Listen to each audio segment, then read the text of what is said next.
មិនបាត់ពេចបានជាដល់ថ្ងៃការពារសាណាបានមានអារម្មណ៍ថាលឿនណាស់តបចូលរៀនមួយថ្ងៃមុនសោះឥឡូវដល់ថ្ងៃឡើងការពារបានតែមិនដឹងយកអីទៅការពារយ៉ាងម៉េចអត់ចាស់អីសោះហើយភ័យទៀតអើយដឹងមិនបានទេអានេះណាក្រុមខ្ញុំទៅចូលរួមមើលគេការពារសាឡបងគេតេះគេអញ្ចឹងណាតឡងមានបានមើលអីឡាតាជួយរៀបចំលោកគ្រូរៀបចំតុបတ်អសរបတ်អីផ្សេងតែខ្ញុំនេះក៏បានទៅជួយអីគេច្រើនដែរជួយមើលជួយក្រាតុតែលើកតុធ្វើអីហ្នឹងអាហ្នឹងខាងប្រព័ន្ធធ្វើបន្ទាប់ពីរៀបចំហើយខាងក្រុមខ្ញុំក៏ឡើងតែលបងប្រេសិនចឹងណាដើម្បីដឹងថាត្រូវនិយាយអីគេកុំឲ្យភ័យដោយសារពេលឡើងការពារណាមានគណៈកម្មការក៏ចូលរួមហើយអាចនឹងមានសពអងដែលចូលស្ដាប់ដែរពេលនិយាយខលរហូតនឹកគ្រូក៏ថាមាននិយាយចឹងតែយើងនឹងគាត់ទៅសារលបងឯណាភ័យប៉ុណ្ណឹងចុះទៅរកមែនតែនតែមិនសឹកពេលឡើងការពារមែនតែនអត់អីចា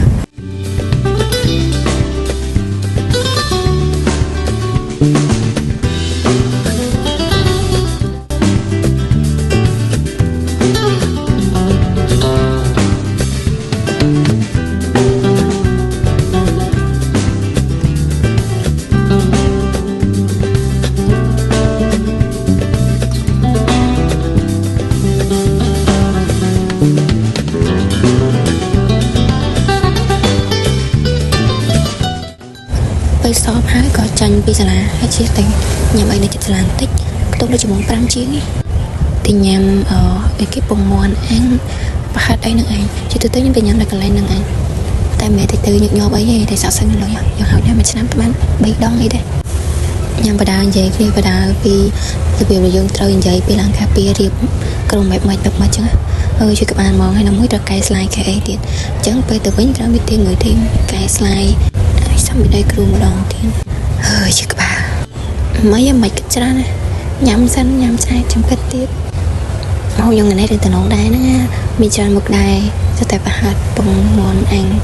ហើយទឹកសុទ្ធទេអត់ចូលស្ទីងយកអីជាយើងកាត់បន្ថយចំណាយម្នាក់ខ្លាំងដែរញ៉ាំសា3ចានហើយចេះញ៉ាំអស់ល្មមញ៉ាំអត់អស់ទៅលើនៅជិះគ្នាយូរទៅកាត់